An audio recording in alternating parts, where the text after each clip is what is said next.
Okay. Now we're live. We're active or whatever. Okay, I think everybody knows the rules for electronic participation. Has attendance been taken? The roll's been taken.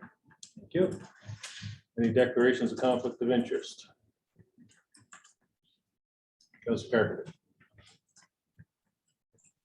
Yes, 4.8 William Street, 2-hour parking. I own a property on William Street, so I would declare a conflict on that. It's not the particular area, but it's within the area. Okay, note that.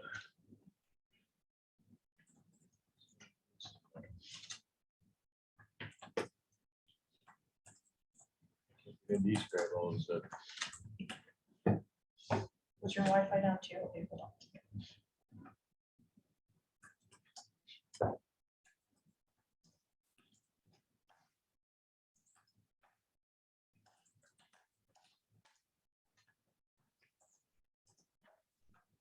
Hard copy.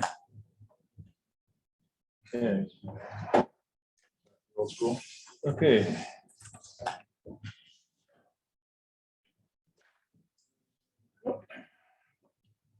Yeah, we got no. Oh, goodness. You just messaged her.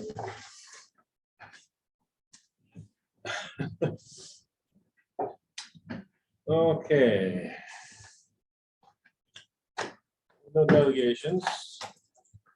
We have 8 items on the agenda. One is already separated because of Councilor Carpenter's conflict. Any other separations, Councilor Carpenter? Yes, 4.3, 4.6, please.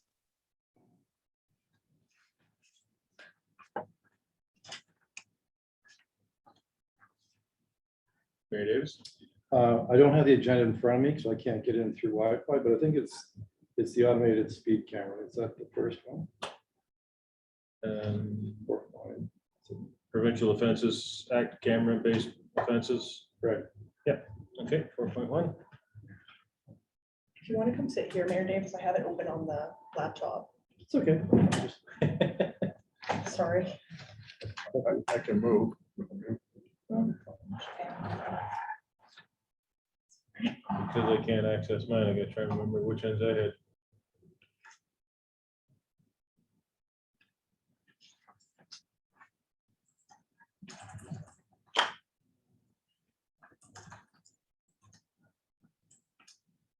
Okay, I had a question on 4.5.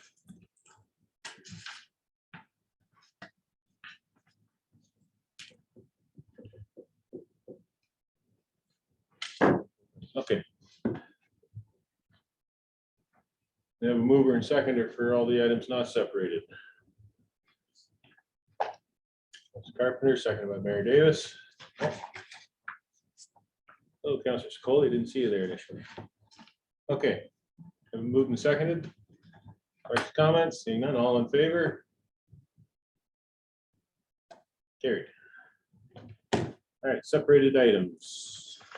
Number 1, Mayor Davis. Yeah, I had a question of staff. I'm not sure who this goes to, who wrote the report. Kim just popped up on the. So Kim, if I recall, when we talked about this, it was late last year, we were hoping to enter into the system that the city of Toronto has in place to process the tickets or infractions. Do I understand correctly that I'm reading the memo that that's really no longer possible or feasible? And we're basically going to have to set up our own system. It's not possible at this time. The information that we've been provided with is that they are looking to expand their services. However, upon expansion, they are likely going to place limits in terms of the number of annual tickets that can be processed through their center. I understand that there are other municipalities, London being one of them, that was considering setting up another joint processing center so that we could join into the services of another joint processing center.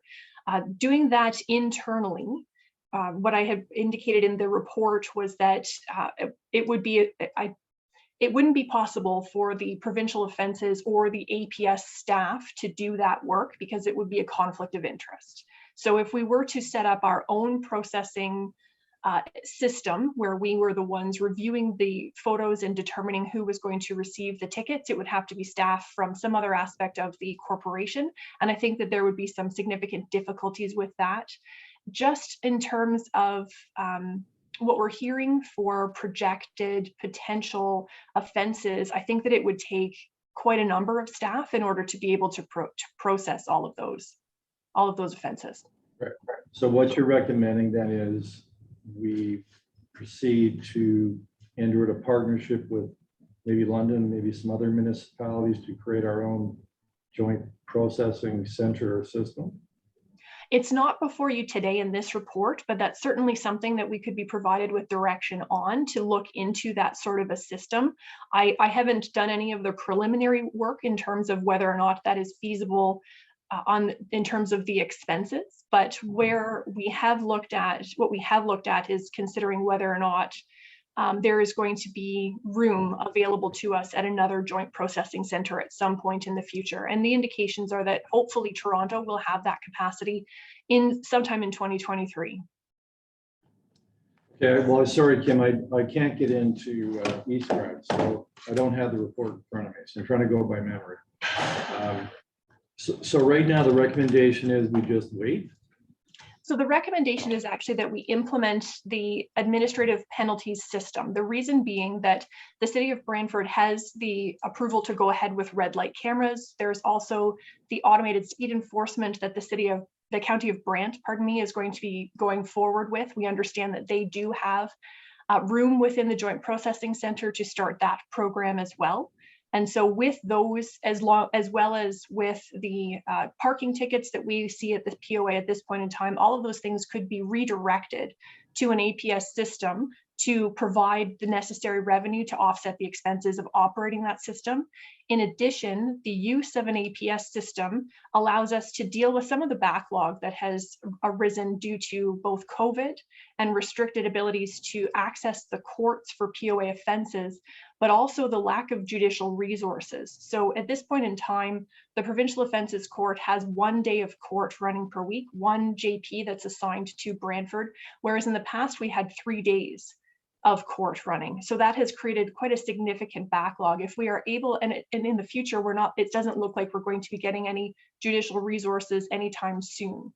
There have even been days at this point where the POA court has not been able to run at all during the week. The days have been canceled entirely for that week because of the lack of judicial resources.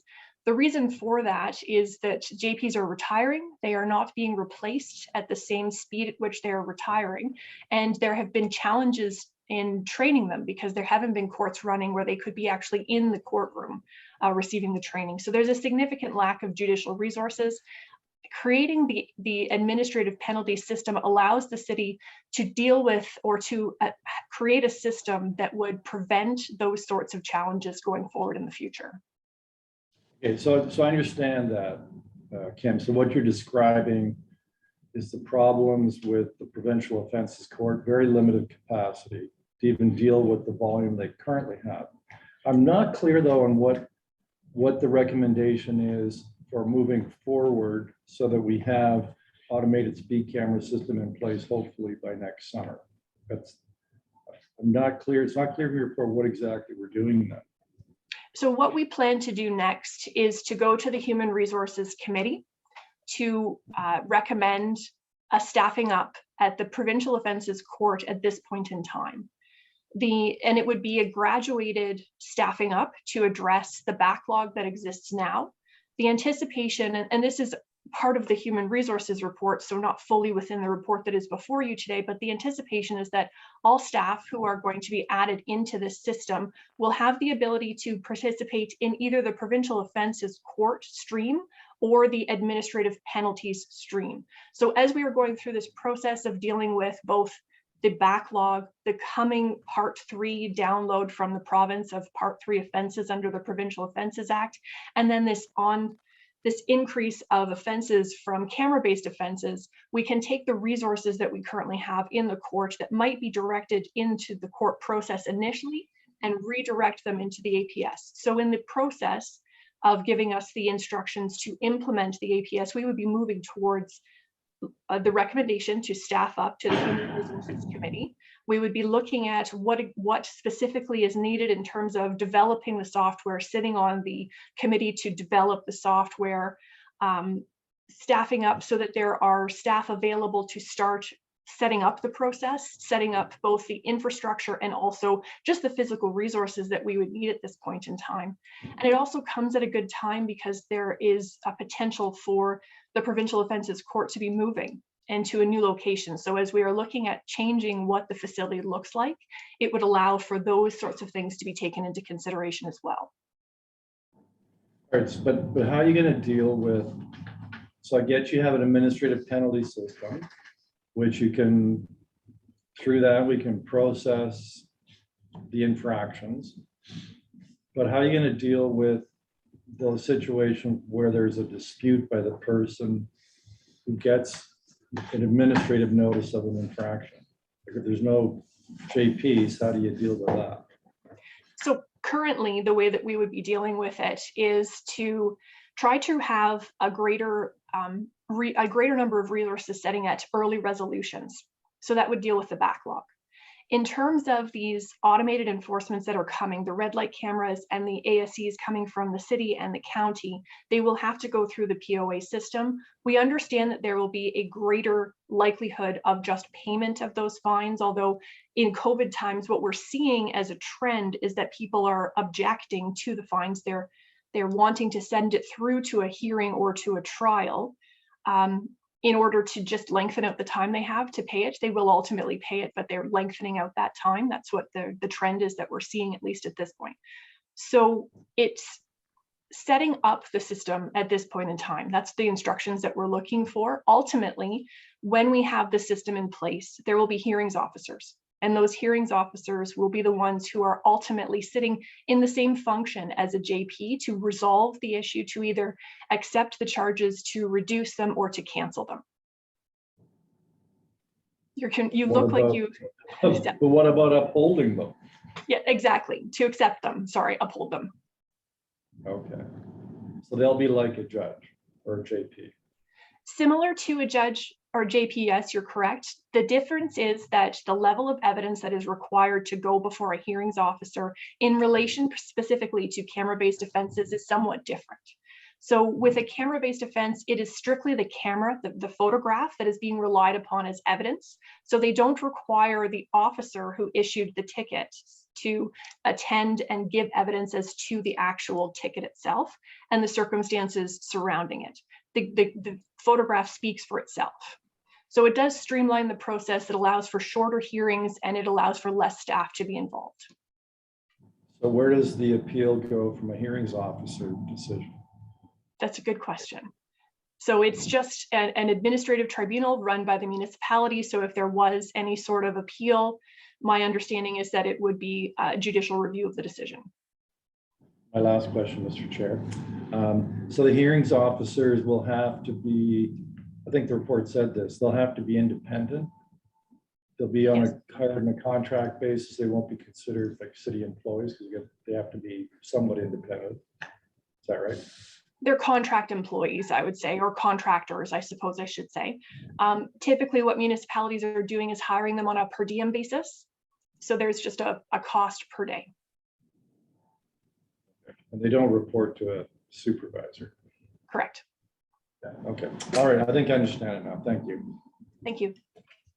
Any other questions on this item?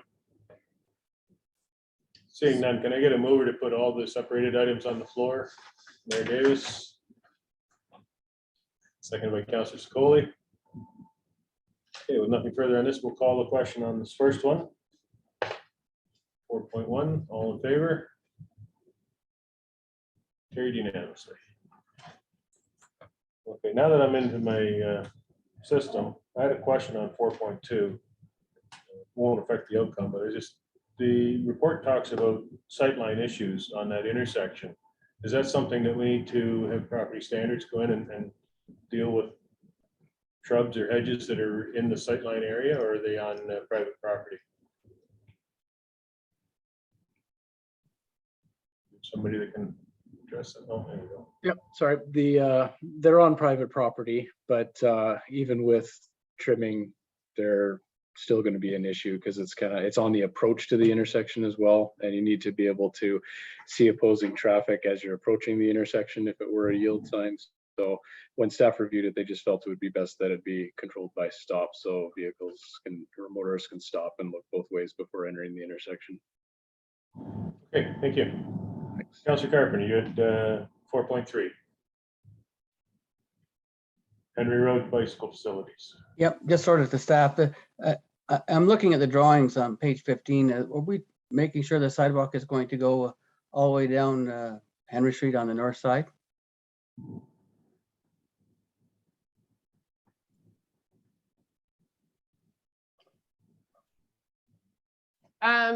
Yes. So there will be a sidewalk. There currently is a sidewalk all the way along Henry Street on the north side.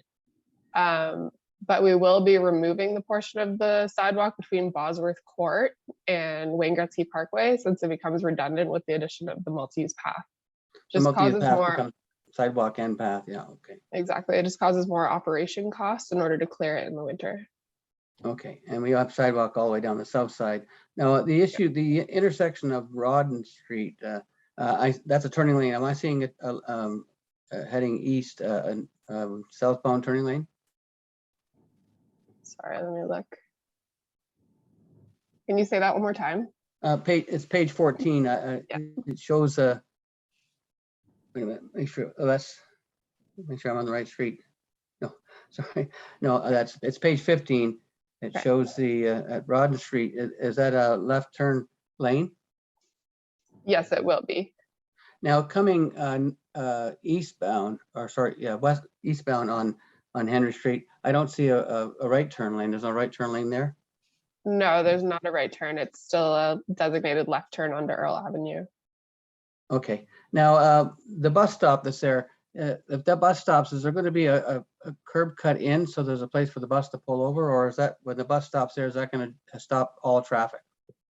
The buses, we will remove the barriers for 25 meters leading up to each bus stop so that there's room for the bus to pull into the bike lane. So there is some conflict between bikes and buses, but bikes are expected to yield to any buses that are pulled into the bike lane. And then the through traffic will be able to bypass the bus without stopping, without jamming that up? Yes, yeah.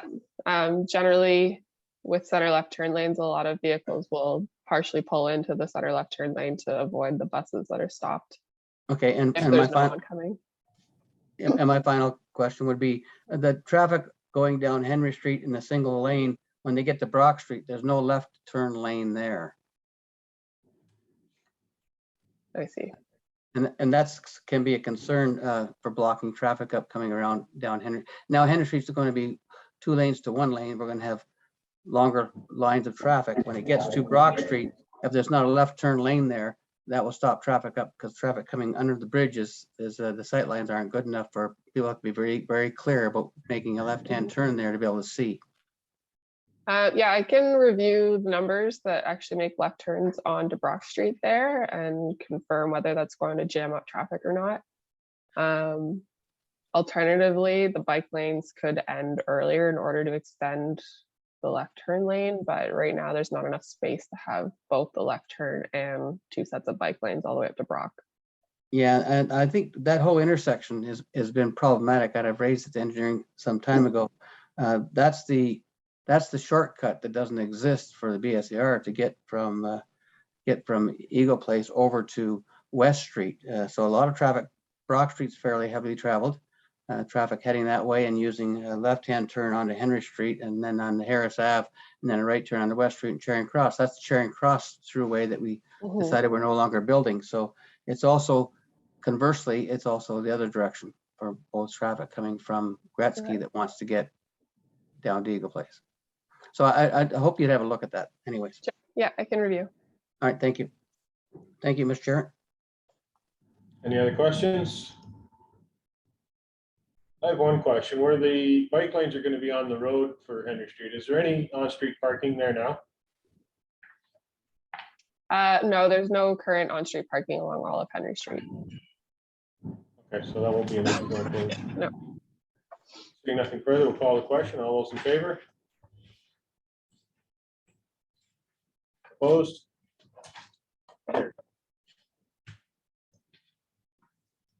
Okay, number 5 was mine. The digital speed sign program. Do we have any data on how effective those things are?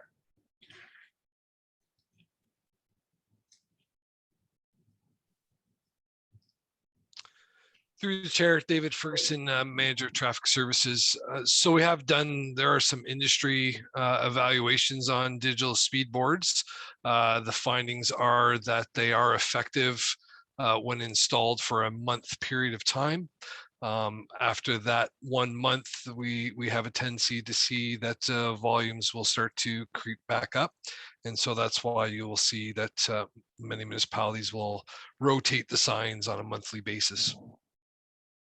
And do we have data as to how much the speed is reduced by the signs? That's something through the chair, that's something we can look into and get back to you with that type of information. So I take it we haven't done studies in Brantford like before and after the signs went up?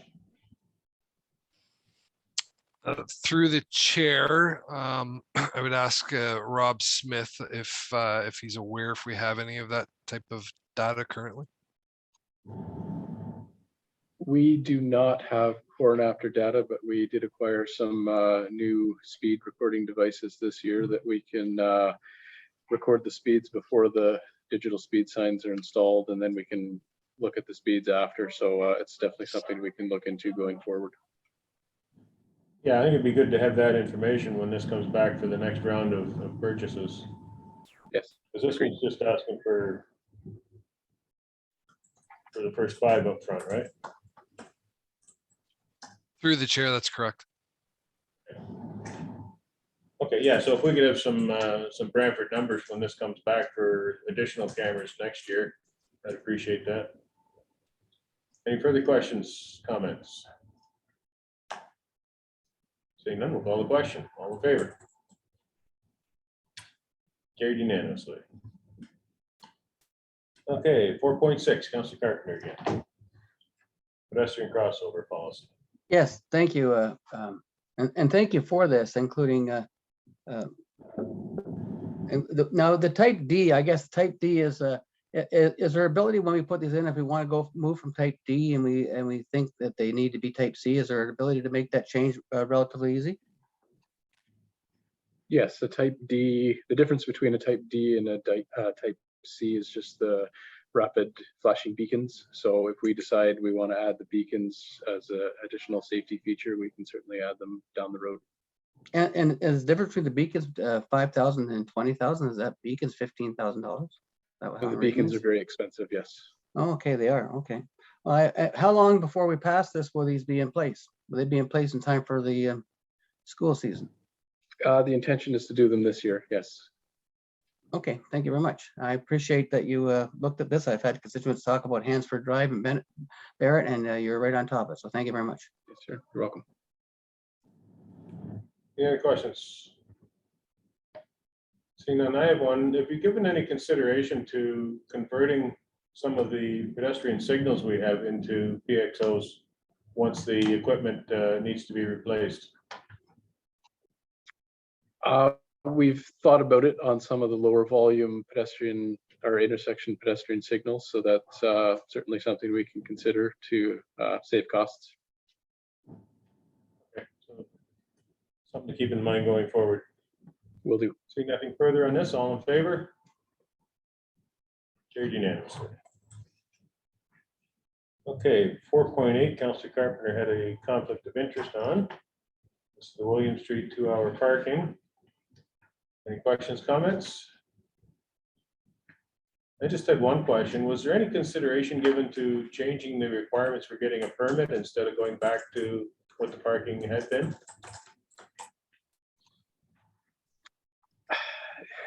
No, I would like to avoid resident-only permit parking altogether because it's so restrictive, but it's only bylawed on 4 or 5 streets in Brantford, and it's done in very unique situations where there's a big impact from an outside source. In this case, the medical clinic generates a lot of on-street parking demand, and obviously residents have different opinions about the demand and how they want to use it, but the time limit exemption permit is also only sold to residents on the street. So it solves part of the problem, and it's just a little more flexible than the very restrictive resident only permit parking. Okay, any further questions or comments on this one? Seeing none, all in favor? Carried unanimously. Yeah, that's the last item. So can I get a mover and a seconder for the minutes, please? Councilor Carpenter, Councilor Stoli. Any questions, comments, errors, omissions? Seeing none, all in favor? Carried unanimously. And we have no resolutions and no notices of motions. With that, we're adjourned. Thank you, everyone, and apologies for the technical difficulties at the start. And thanks to staff for resolving them.